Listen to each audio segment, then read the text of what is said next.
dahil ng tuluyang Hi guys! Ako nga pala si Escape.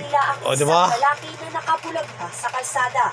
Ayon sa PNP, nagulungan ng umalis na truck ang 59 anyos na biktima. Bago ang insidente, nakunan pa ng CCTV ang biktima. Ako nga pala si Escape ng US Army. Sa pamilya, O, diba? lumabas lang saglit para mag-withdraw ng pera. Kaya sinasabi ko eh. Kaya shoutout nga pala sa lahat ng mga US Army. O, diba? Ako nga pala si Escape, the lover boy, aka Mr. Right. Ang malinaw po ay nagulong O, diba?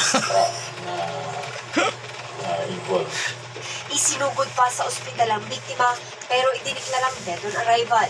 Sa backtracking ng PNP sa ilang CCTV sa lugar, natukoy nila ang plate number. Anong balita, YouTuber? Tunton ang 26 anyos na Oriented ba kayo? Nakasahod ba kayo? sa garahe sa Antipolo City noong sumunod na araw.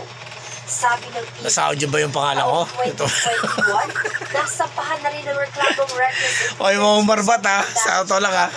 Ako yari talaga kayo. Sa totoo lang. Ang sabi niya, hindi nila namalayan na nakasagasa sila or nakagulong O, sila. diba? Tao. Lumalabas po sa record check natin.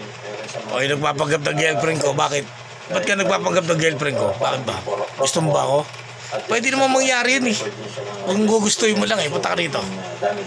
Pero umasa ka na. Diba? Tumanggi namang magbigay ng pahayag ang driver. Bembangan na. Nasampahan na ng reklamong reckless. O sige, sabi sa may